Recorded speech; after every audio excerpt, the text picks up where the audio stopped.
Hi, and welcome to the Future of Smart Cities series by CM Industrial.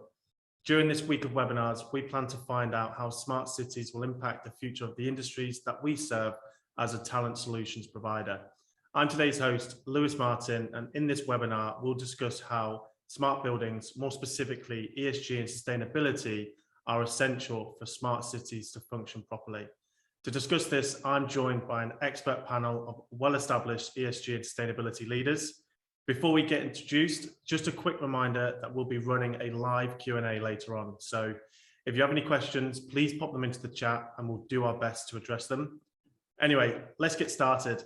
Maureen, would you like to introduce yourself and tell us a little bit more about what you do at Blue Sky? Sure. Thanks, Lewis. My name is Maureen Ehrenberg. I am the CEO and co-founder of Blue Skyre. I started my career in real estate in the investor side, so spent really the first half working for companies like the Prudential Equity Office, and then went into the corporate occupier side of the business, leading global facility management for CBRE and JLL. And then had gone over to WeWork to run global real estate operations. Our company is focused on operationalizing ESG. So we've got a really strong focus on technology, just really digitizing a lot of the workflows. But with the reset that's happening with ESG, it is changing really the way people think and act and operate. So looking forward to the conversation today. Good stuff. And Mike, welcome. Thanks, Lewis. Nice to be here with you and Maureen today. Looking forward to a great conversation. My name is Mike Wallace. I'm a Senior Vice President here at Persefoni. We're a climate management and accounting platform, a SaaS solution for carbon accounting on scopes 1, 2, and 3, and we'll talk a bit more about that a little bit later on. Been in the environmental field for 25 years. Most of that all was related to real estate transactions, so companies buying or selling a property, and I would go look at that type of work. About 15 years ago, started getting more into the sustainability field, and the ESG term was coined about 15 years ago. Did some work with research firms like Trucost. I joined and worked for the Global Reporting Initiative for a while, opened up GRI in North America. During that period, get to know most of the S&P 500 and all that they were doing around measuring, managing, and reporting on their sustainability performance. So looking to bring some of that experience to today's conversation and having some good Q&A with the people that are on the phone with us today. Likewise. Before we get stuck into smart cities, let's talk about ESG. Of course, Mike, that term was probably came to light 10, 15 years ago, but over the last 18, 24 months, the traction that it's gained and the technology now coming through from an ESG perspective, I would go as far to say is booming. Why have we seen ESG gain so much traction over the last 24 months? I think that a couple of things that have come on. First of all, it's been interesting that during COVID, we've seen so much activity in the field. That was a real surprise to me. Also, over the last 24 months, I've never seen so many inaugural sustainability reports, meaning the first report from a company. And if you just do a search on Google and look that up, you'll see dozens and dozens, if not hundreds of companies that are putting out their first report. The ESG phrase was coined by Paul Clements Hunt, or he's given credit for coining it 15 years ago or so. I think the big thing that's really happened in the last 2 to 3 years is the uptake from the investor side of the equation. When I say investors, I'm talking sovereign wealth funds. Nations have their own pension funds. US, we have state pension funds like CalPERS and CalSTRS. Those types of pensions have asset managers, suppliers, and those asset owners, the pension funds, are saying to those suppliers, the asset managers, can you please manage my money in a responsible and sustainable way? And so this phrase ESG kind of took off in a massive way. Now we're seeing the big private equity firms as well as public asset management companies like BlackRock and TPG and KKR all are looking through their portfolios for this ESG component. They are required by certain laws in different parts of the world to also measure, manage, and report on their financed emissions, an area of specialty that Persefoni has. And so as these rules pop up in the UK and the EU and Japan and other places, it's pushing everything right down to the public and private companies that surround us. So whether you're large or small, public or private, some entity is going to ask you about your ESG performance, and most likely they're going to ask about carbon-related emissions, scope 1, 2, and 3. So it's really been that, I think, financial services sector really waking up to these issues. They are almost like the police now in regulating this space.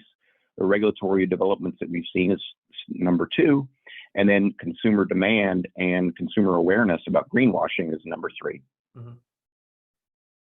Yeah, no, I get it. And then similar to ESG, Maureen, smart cities, the terminology has also gained immense traction, and rather than it be what perhaps was considered as a marketing ploy, it's now a genuine possibility, and we're also seeing some pretty strong case studies.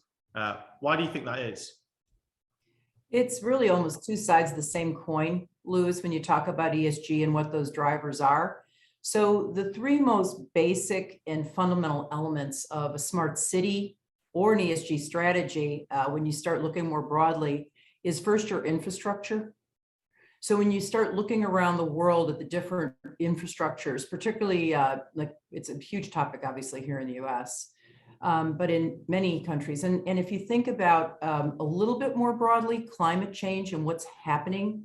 So when you look at the incidents of whether it's tsunamis or earthquakes or volcanoes, the infrastructure of cities around the world are really being impacted, not just by the weather patterns and the basically geological shifts that are happening due to climate, but then also just societies being impacted, everything from lack of water to changing the species of what they have access to eat. So it's a broad issue. And then, and then the last piece is you've got the technology and the sustainability elements. So when you take those 3 together and you look at an urban environment or a city, and this goes back to what I mentioned at the beginning, operationalizing your ESG program through the use of technology, that is right at the heart of smart buildings and smart cities. So changing the way we think, changing the way we operate, and automating things not only to be more efficient, but the benefit to people and to cities are also a better experience. So the experience is important, but it really is about impact. Agreed. Given the title of this webinar, it's pretty clear that we believe that ESG and smart cities go hand in hand. Why is ESG so important for future smart cities and for the concept to go from ideation to real life? You asking me? Yes. The fact is that if you look at the current, whether it's outdoor emissions from exhaust vehicles, whether it is from lack of building automation systems and actually creating indoor air quality issues. And we've seen actually, as Mike had mentioned, even through COVID, there were so many lessons learned by building owners and operators and investors. Awareness peaked, but to be really frank about this, when you look at the trends over the last 10 years, if you just track the key trends in building operations and real estate investment, there were 10 main components, everything from understanding your data better to compliance, risk management, energy management, experience, and every one of those trends are a base component of either the environmental conditions, the social impact on what was happening, and then governance. So the trends were there. What's really happened is they've converged and this awareness has happened. I'll tell you, I was speaking to a group last week where right into the very beginning, someone raised their hand and said, "What is ESG? I don't know what it is." And, when you started talking about it, they understood really the elements and they were very, obviously cared about the environment, but the emergence of, the word and the understanding has really been incredible. And frankly, when we launched almost 2 years ago now, we are based on what impact real estate can make. A lot of people were calling saying, we don't understand what ESG has to do with property operations, strategy, portfolio strategy. I think how quickly that learning curve has come along very, very rapidly. Some of that is due to the SEC coming out and saying they're going to begin to audit. So the cities themselves realize that the way to really have impact is to start bringing the different buildings together. Because if you think about a smart building, those buildings have to come together in an environment that'll enable the city, because all the different components have to interact with each other. So while the cities are undertaking initiatives, so are building owners, so are operators, so are investors. And it's this absolute convergence of motivations, themes, and awareness that is going to really begin to be the promise of the smart city that has been more of a desired illusion in the past than today. Yeah, no, I agree. And Mike, with ESG, there are, of course, a lot of frameworks, ESG and impact frameworks. What are they, and I guess how important are they to continue to gain awareness for this topic? And like going back to the points I made about the financial markets, their awareness now and their ability to research and understand a portfolio is key for all of us to be aware of, right? Like Maureen pointed out, if a city is going to do something, right, they need to go get financing to do these types of projects. Where do they go to get the financing? They many times will put a bond out, right? That means they want to borrow money. To get a bond rating, you have to go to S&P or Moody's, and you get a bond rating. Like that's just like you and I buy a house, we have to get a credit rating, right? Same thing's happening with cities and states. And so when a city says to the market, I would like to have some support in building a green program or a sustainable program at my city, now Moody's and S&P and other major rating agencies are screening those entities for their credit worthiness. And if you expand that word credit worthiness, it ties to ESG immediately. How long will you be around to be able to pay back this loan that I'm going to make for you, right? And so sustainability relates exactly to that. So in the city context, every city in the US has employees, right? Those employees are considered public employees, and those employees have a pension fund that cities run. Now in California's case, LA County has a pension fund. The 88 cities in LA have pension funds. Most of that money is managed by CalPERS up in Sacramento. Again, CalPERS is the biggest pension fund in our country. They're very much tuned into ESG. They do a lot of lending on real estate projects and invest that direction. So they are not only looking at these different projects that are in the world today through that ESG lens, but they're telling their asset managers, Morgan Stanley, Citi, BlackRock, et cetera, you will look at these issues too on my behalf. And so this filtration just continues to occur. Now we're starting to see, and I'll put in chat the link to PCAF, Partnership for Carbon Accounting Financials. And now what we're seeing is everybody that's in the financial markets is coming to the same table. So you want to get insurance on your building, you better be aware that the insurance industry is starting to look at your sustainability performance. You want to borrow money, banks are looking at these things. You want to invest money, asset managers are looking at these, right up to the major rating agencies like S&P and Moody's. Yeah, and also, Maureen, from an operating standpoint, it's surely changing the footprint, procurement, how to buy, where to buy, as well as also from a labor standpoint. It has changed across the board. Now that has been changing over several years. However, today we need to be far more accountable and to really explain. You can't do a very high level greenwash about, oh yeah, we believe in this, we believe in that. The next question is, fine, show us your report, show us your reporting. Put your org chart up. Can we see your org chart? We would like to see the amount of opportunity that you've created for, historically, if, women, minorities, who has been underrepresented in some of these organizations. So where is the organization going with putting their money where their mouth is for their commitment to change throughout the ESG, and holding people accountable, not just for raising the money, but what are they doing within their own organizations? And that goes back to products they're buying, how they work with vendors. It goes across the board. So it gets pretty deep, which is good because that's what's driving the change.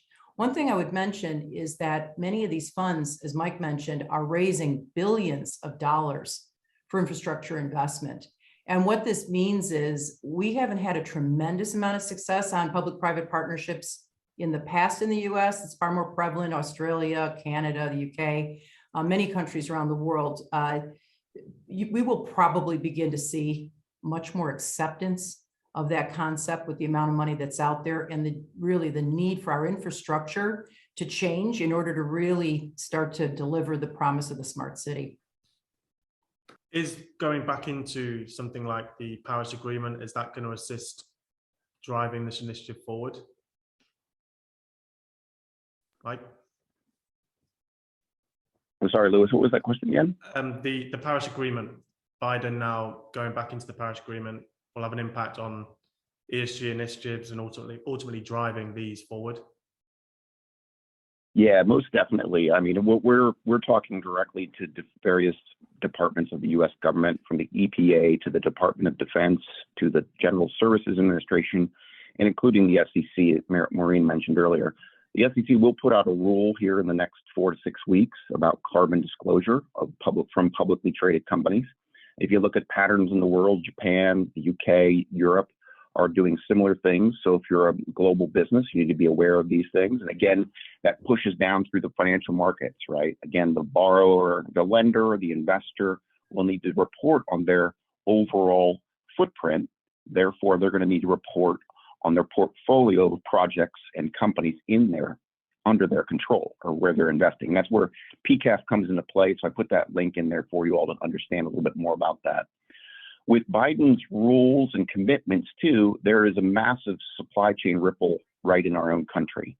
Think about the things that the US government buys. They're now starting to look and seek greenhouse gas scope 1, 2, and 3 information from their own suppliers. And there's a website I can put in the link too that shows you that list of US suppliers and what the US government has in the way of information about greenhouse gas emissions. Now, why is that important for cities? Because cities buy a lot of the same stuff. So as the federal government starts to ramp up its look at its own supply chain, that will be of benefit to states across the country and others who procure things in a similar way, right? That's going to be good for all of us. The UK is doing a similar thing. The EU is doing something similar with their supply chain as well. So the more of this kind of disclosure that we all gain access to, the more informed we can make decisions, and the better that politics can hopefully play out at the local level as well. So through the way of like planning and planning related directives that happen at the local level. Okay, that's interesting. And from an ESG perspective, I think let's start with social. Maureen, when you look at, well, breaking it all down, there's so many questions or so many topics that we could discuss today, but from a social perspective, how would they engage the whole community as a holistic approach, and why would ESG be important for this? So from when you start looking at societal impact, there's everything from an organization's brand and what it's doing to how it has a vision for its purpose, and then how it actually executes on that. And it impacts all of the different stakeholders it has. So it's everything from their investors to the employees to their customers. And so the brand and the promise of the brand really matters. So if you work for a company that actually has the basis of its business actually creates a lot of carbon emissions or whatever, they have to look at what they can do to kind of have a counter impact of the, whether they're in, there's so many businesses you can think of. It could be petroleum or plastic production or, building materials. So all of those areas right now are people looking at not only different measures they can do, but then the impact. So looking at like big companies, for example, there's been a past practice of massive consolidation of the supply chain. So when you look at massive consolidation of the supply chain, you might make 1 or 2 really big buys with another very big company. What technology has been able to do is allow you to use automated workflows, where in the past, the reason that a lot of the streamlining happened was, yes, it could be cost, but it could also be simplicity of your own internal administration to process, 100 invoices rather than 1. And so that idea of streamlining, so what that does is it kind of flies in the face of creating opportunity for small local providers to participate in the supply chain, or the barriers that have occurred over time to play at that really high level. So things that are happening are everything from asking your major suppliers to include smaller partners and give them opportunity and train them and bring them into their distribution chain rather than doing everything themselves, all the way to companies starting to deploy different types of sourcing technology where they can vet local suppliers in the communities that they're either operating in, that they might have a physical presence, and starting to engage them. Beyond that, there's also looking at your own workforce, as I mentioned, looking at the diversity, looking at the opportunity and who is actually within your own workforce. One thing that technology is doing is for a lot of companies that are really thinking where employees have to be based and operate, so going to a more remote or hybrid work structure, there's opportunity to include people who would have been perhaps not included either within an opportunity to work for you because you were requiring them to move to London or move to New York or move to Chicago, and now they can work more remotely. So that's actually creating opportunity for people in the past who've been excluded. So it is a broad, S is a very broad topic, and I think there's a basic misunderstanding sometimes of what it is, but there are so many initiatives an organization can do. And the idea of a smart city and a smart community really helps with creating opportunity for the community to be more inclusive. Would you say, Mike, from an ESG perspective, the environment side is perhaps more prevalent to getting the attention, the technology is more, there's more awareness there as opposed to the S&G part of it? Yeah, the environmental piece has been around for a long time, and I mentioned and put in the chat area reference to the Global Reporting Initiative. When the GRI was founded 4 years ago, it started on focusing on the E. So it was a lot of companies and other stakeholders that were reporting on their environmental performance and doing so voluntarily. Fast forward, though, a few years ago, I got involved with the Capitals Coalition. The Capitals Coalition is credited with creating the Natural Capital Protocol about 10 years ago. And about 4 years ago, I was the interim executive director for the Social and Human Capital Protocol. So that's now a document that's out there in the public domain for all of you to use. And in doing that work, we were specifically looking at the impacts that business and governments have on social and human capital, people and society. And in doing that work, I bumped into United Technologies Corporation, UTC, and CBRE, Richard Ellis, the CBRE, the real estate company. And they were doing this really interesting study at the city level with local government in Los Angeles. They were looking at green buildings that had been identified out there, and they looked at old buildings that had not been identified as green buildings. And they did these cognitive studies with Harvard University to test people as they went into the buildings. And then they tested the people when they came out of the buildings. And what was interesting there is that the people that came out of a healthy building or a green building at the end of the day had better cognitive ability at the end of the day than the other group. The other group being in a less healthy building, basically. And you're taxed throughout the day as you sit there for 8 hours. Now, what does that study tell us, right? We are all being exposed all the time by the things around us in our buildings, in our hotel rooms, in our houses, right? It's taking a toll on us.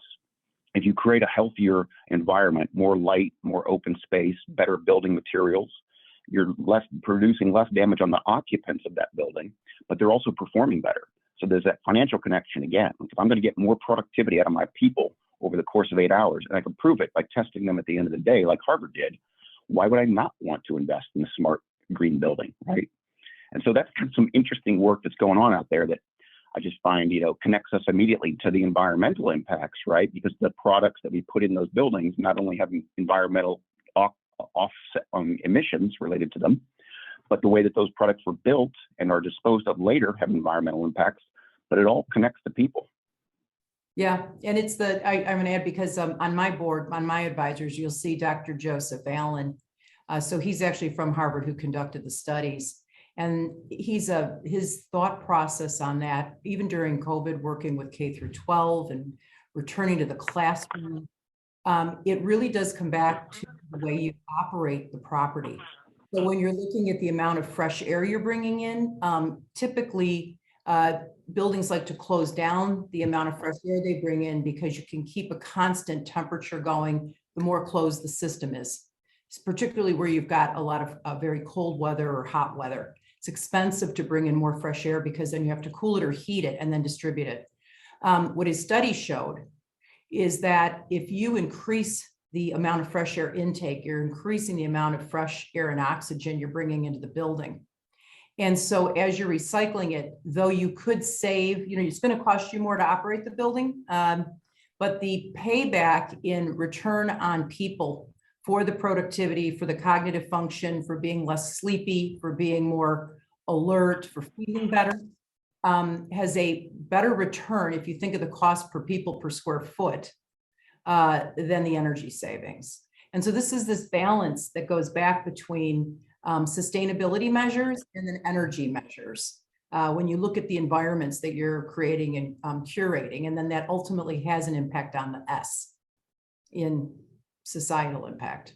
Yeah, and also from a balance perspective with governance, what I've seen recently is perhaps people concerned or businesses concerned about ESG being one of those boxes ticked for the need to potentially bring in new talent or new business. Mike, how can businesses perhaps stop that from happening, or what initiatives are out there which puts governance as important as, for example, social or environmental? I think one of the things that we do here at Persefoni is help organizations account for their carbon footprint. And so, the greenhouse gas protocol, like the GRI, has been around for about 24 years. 24 years, this protocol has been around. We're in 2022, and if you're a U.S. CEO or a board of directors and you don't understand your scope 1 and 2 greenhouse gas footprint in 2022, there is a governance issue here, right? How can you not know this information at this day and age, right? For buildings, we all buy kilowatts of power, right? Most of the utilities around this country can tell you what your CO2 emissions equate to for your building. And so why would you not have that information handy? Especially in 4 to 6 weeks, we know the SEC is going to come out with a rule. It's going to say if you're a publicly traded corporation, you will report on this information. So again, it goes back to the G in the ESG suite of things, right? How are you managing? And everything that you buy has a CO2 equivalent. So you are doing your accounting annually anyway. You know how many people you have on your payroll. You know where you send them, where they commute to and from. All of that has a CO2 equivalent. You and I buy airline tickets, right? We know how to do a travel reimbursement form. Well, in doing that process at Persefoni, we can also calculate your CO2 equivalent for the choice of airline you took, not right down to the plane level or the seat you chose in that airplane. So again, it's 2022. If we don't know right now our own scope 1 and 2, we've got a governance issue. And there's an operational piece to G. So as I mentioned, all three of these letters, they seem, kind of simple, very straightforward. They're very broad and deep categories under each of them. There's literally thousands of initiatives you can undertake to impact. And from a real estate perspective, we've identified about 900, just looking at the real estate and facility side. When you look at G, it also goes back to your resiliency, uptime, managing risk in your operations, your board composition, because if you are running efficiently, but you say you're a tech company and you start having data center outages, or something happens as far as some of your portfolio locations and you're out of business for a few days, or some terrible cyber crime happens, right? All of these things matter because in just a very short period of time, something can occur which impacts your stock, which impacts, if you look at seriously what happened recently to Peloton, right? These are risks that can occur that your responsibility is to protect your employees, your shareholders, your organization. And you're supposed to really be thinking about what other risks are out there that could threaten not only the brand, but the value and the image, the perception of the organization. So if you think about that, all of a sudden G becomes, really important, as well as the S and the E. Not enough attention has been paid to the S and the G. I mean, as early as, a few months ago, people were doing panels, saying it was just about the E. It's kind of like, well, I think there's some really exciting technology from all components, and I know you gave us a little taste as to what Persefoni does or is about, Mike, and I'm looking forward to diving into your business in more detail for the audience as well, Maureen. But give us some more knowledge and I guess some key facts about Persefoni, as over the last year you've gained immense traction yourself for what is a very exciting ESG technology play. Yeah, so I joined Persefoni about 6 months ago, told you a little bit about my background before that. A lot of my background is related to consulting to big Fortune 500 companies on their ESG performance and strategy. About a year ago, I had a number of clients calling me up, freaking out about their CEO's commitment to being net zero or carbon neutral, whatever the CEO might say on stage, right? CEOs are very competitive and they see their competitors saying something about carbon neutrality, and that CEO wants to say something. So a year ago, I have these clients calling, and it's summertime. So the typical cycle that we see in reporting is spring is when you put out your annual sustainability report. You also are filing your CDP paperwork and getting that questionnaire finished, and your Dow Jones Sustainability Index survey is being completed too. So if you're a chief sustainability officer, you take a nice big breath and sit back and relax. Well, it was that summer when these CEO statements were freaking out my clients. And I'm like, this is interesting. What's going on here? And so start talking to Persefoni. I do a demo of their accounting platform and their tool. I've never seen anything like it. So I'm like, can I join your team? And that's how I got started with Persefoni 6 months ago. In April of 2021, the founders in Series A round raised about $11 million. By October of that same year, they raised $101 million.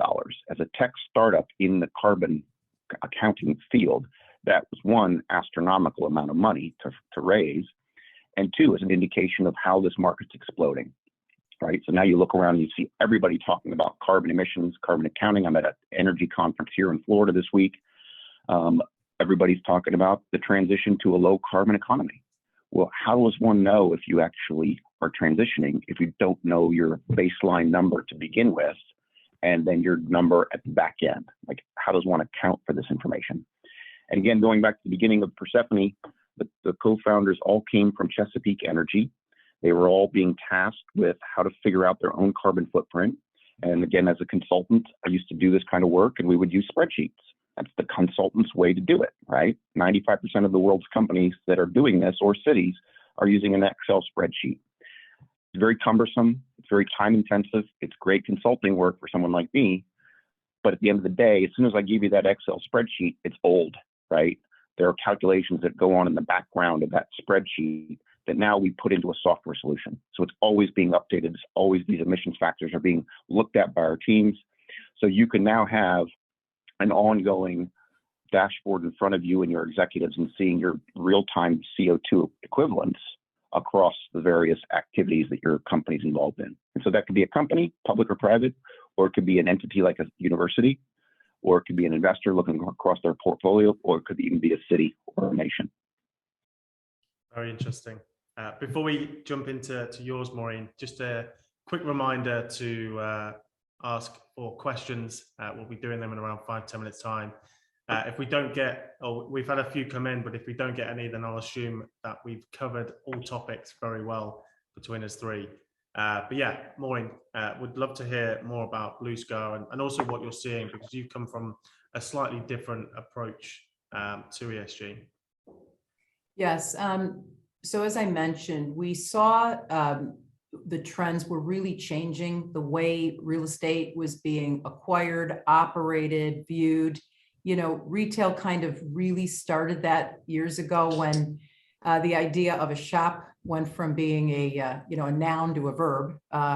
And so the whole idea of what was happening with different types of real estate properties and portfolios. And while there is an experiential and a technology driver, there's a very deep foundation in impact, whether it be the environmental, the societal, or governance. So when we started looking at where organizations are looking at whether they're outsourcing their operations, insourcing their operations, looking for rapid transformation in their data, particularly if you look at most organizations, if their core business is something else. The real estate and facilities piece is a very large part, everything from trapped gases that are inside of the materials that are being used. You've got the lots, the roofs, the entire infrastructure of facilities. It's something that really needs a different approach and look when you're operationalizing it. So one of my partners led Global FM at Cushman & Wakefield. We've got people from the energy and data side. And what we do, we work with Colliers. Mm-hmm. And we work globally. We work to take someone's where they are today, to develop a new target operating model for them. And then we, through the use of technology, new strategy, maybe different supply chain strategy, help them change the way they are operating so they can achieve much more readily the goals that the organization has established at the corporate level, that it comes down into the ESG piece. We've developed a tool that's called ESG Focus. We've done it with a professor out of the University of Michigan on a tool called Elevance, where we're working with many companies on just prioritizing what their goals should be. Because Mike made a great point. Many people look at their ROI, and it's very simple sometimes to calculate, very simple, a payback on an energy initiative. Not as easy on some of your other initiatives. And ultimately, when you're looking at your priorities and where you're falling out on your corporate social responsibility statement, it may be that other projects that are coming your way that relate to either S or G or are more sustainability focused than energy focused would be something you would prioritize over another initiative. You've got a set amount of capital.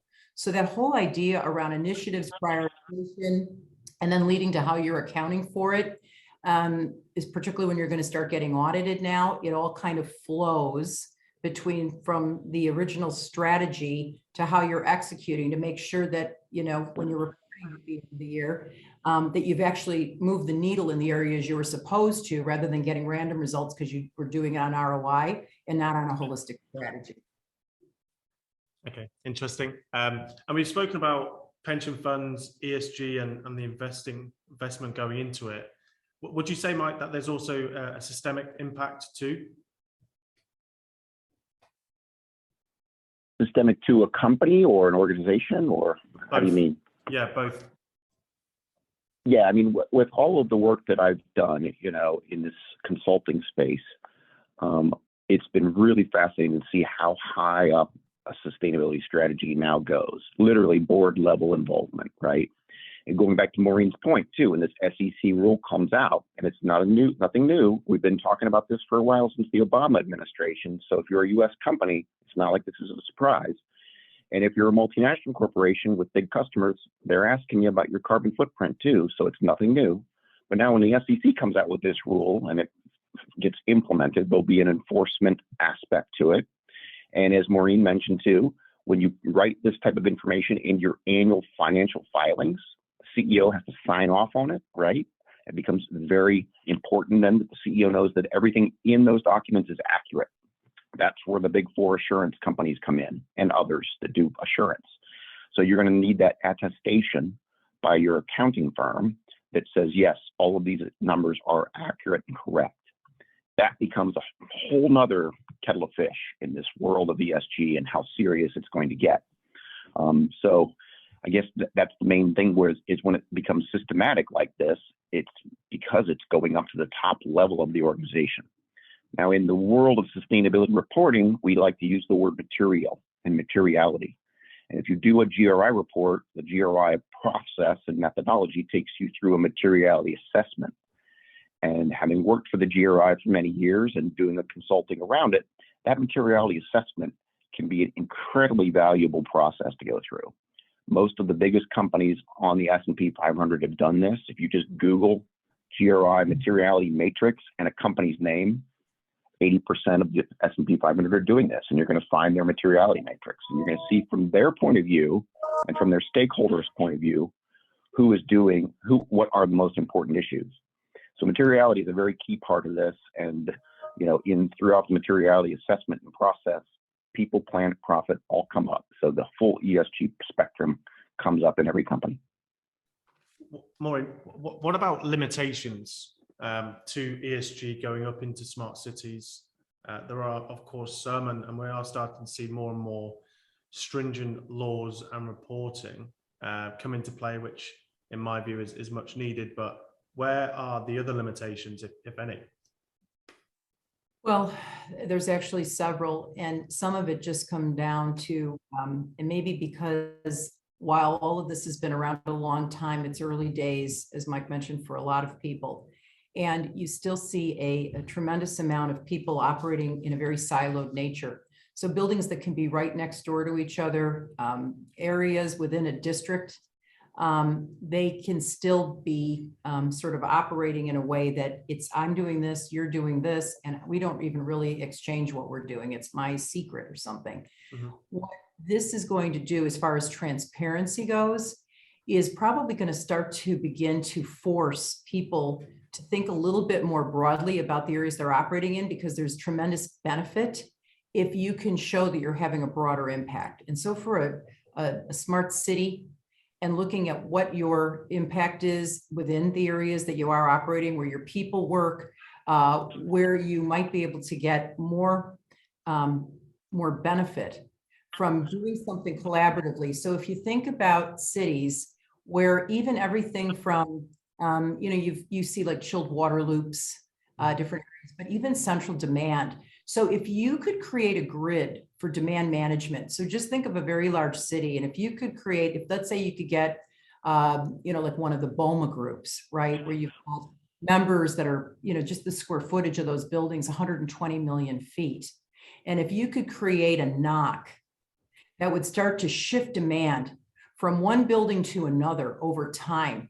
So whether it's during periods of extreme heat, or it's very cold, or there's or something happening, where people know they don't need the load on their building, and they can go ahead and share that with a central group. That's thinking big. Right now, most companies think about doing it for themselves. They can do them locally or nationally, but within a community doing that. This is, I believe, the promise of smart cities. And the beauty of commercial real estate is it's actually organized through various associations that could really help move this forward with the directions of their boards and some of their committees.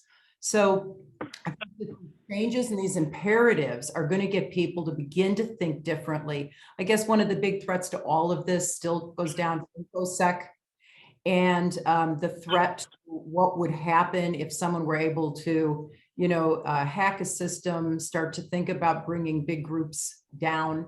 And so those are things that have to be obviously thought out and mitigated against. But the promise and the opportunity is much better. And so as a result, the risk just has to be addressed, and it needs to get figured out. Yeah, and I think cybersecurity is probably a topic for another conversation. It's one which is being talked about so much. I think let's move on to a few of the questions. This one came in from Tom Kay, who Maureen and we know very well, and thanks for the engagement, Tom. ESG is being evaluated by the C-suite, but implemented at the lower level and field level. How does that individual embrace the strategy and successfully implement it, knowing that many of the strategies fall outside of the traditional core responsibilities and skill set? I think it's that question. I lived it real life last week. So it goes back to the siloed organization, and what organizations have not done a great job of. I'm going to say that this is not all organizations. Many organizations have taken a really serious look at this and have kind of moved mountains to get more collaborative between departments and communicate the mission and start to think differently. But the idea of someone heads down, no change management, not a lot of education around what the organization is trying to do. They still think it's kind of their local issue, trying to conserve energy or something else. It is very challenging to push that organization to connect the dots, because in many cases, they may have hired a new director of ESG, they may have hired their first, and that person is really looking at the core business. And so as they're looking at the core, a lot of the built environment piece around the buildings, the smart city, all of that is kind of right now falling out of their purview because they're so focused on the core, the scope, and the scope 2. once the real estate piece, whether through themselves try to plug in a deliberate way, or whether the organization reaches out and starts to pull them in, you'll begin to see more consistency between the two. But right now we're seeing the same thing. It's just like a kind of an island off to the side that's in many ways is still living around the E. Okay. And is it possible to be successful in implementing an ESG strategy by solely using internal resources? And if not, or if so, who is responsible for training? Well, using the internal. Oh, sorry, go ahead. Go ahead. Over the course of my work in the field, I've seen it go from, it starts off maybe with a director of sustainability who doesn't have a lot of power and influence.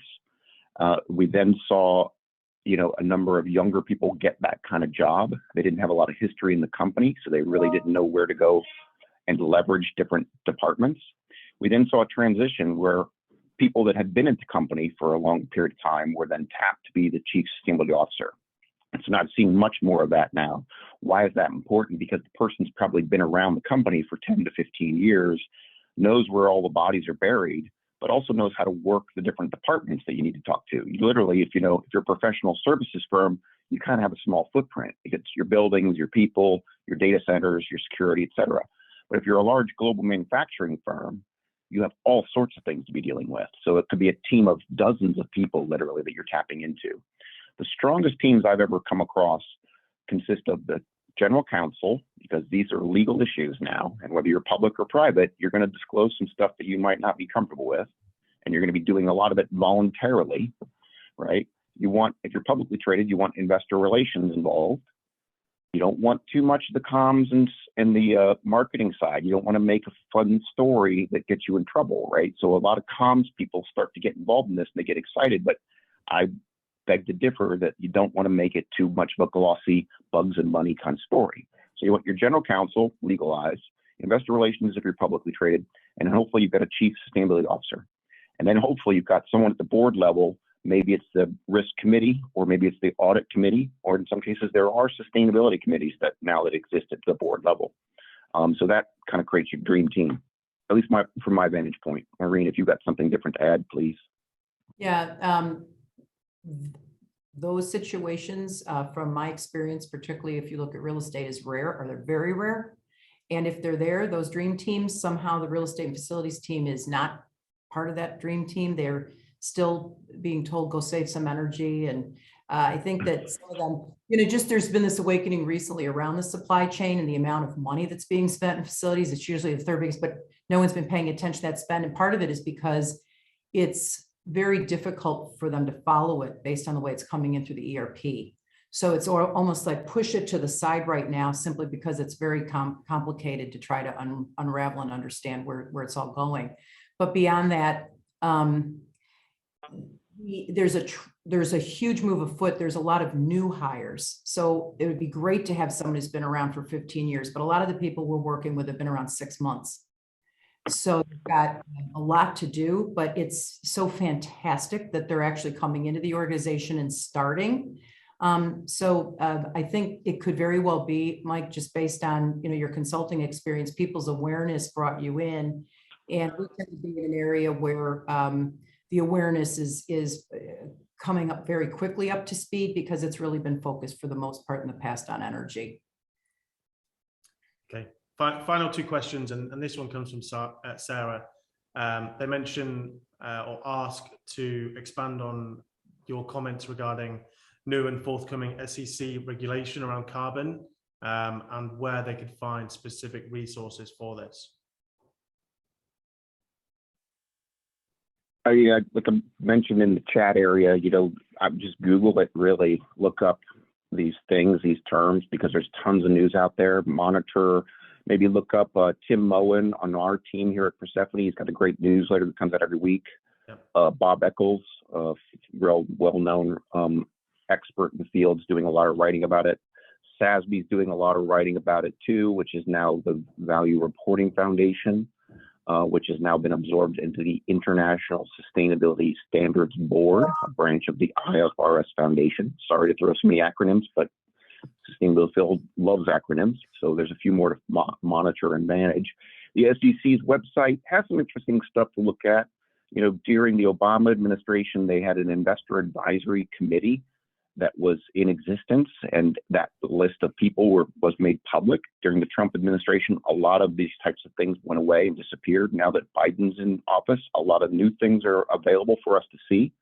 They have a lot of transparency on the SEC's website about previous comments that have been put in to the SEC about carbon regulation. So even looking up those letters and who sent those letters and their position that they're taking is a valuable exercise to go through. So it's worth taking that look. One of the comments that I see in here too is about CREM and SBTI. I know what SBTI stands for. I don't know what the other acronym stands for. But you know, what's always good to see is more and more of these acronyms are being pushed together and partnering up, especially in the ESG world. And so I rattled off a few of those. Definitely keep your eyes on the ISSB, International Sustainability Standards Board. It's just being formed right now. And stay tuned on that. It's great to see the real estate industry through things like USGBC and lead building approaches and GRESB and others coming together too. We see that in other industries as well. So the more that we as a field and professionals in the field can push these things together, all the better for all of us. Because there's always going to be an ego out there that steps up and says, you know what, I'm going to create my own new nonprofit. I'm going to create my own standard. We don't need more of that. You know, it's reduce, reuse, recycle is what we need, including in our own field. Very good comment. And final question comes from Rita. They focus on the S in ESG, especially inclusion. With regards to smart cities, are there any good examples of inclusion initiatives beyond supplier diversity? One of the best examples that I can think of is actually the West Kowloon Cultural District in Hong Kong. It is absolutely incredible. It's a new district, and the buildings keep coming online. It is the most inclusive, really stunning. It is based on the arts and free space and sharing and enjoying the culture and the beauty of Hong Kong. And it's a digital district.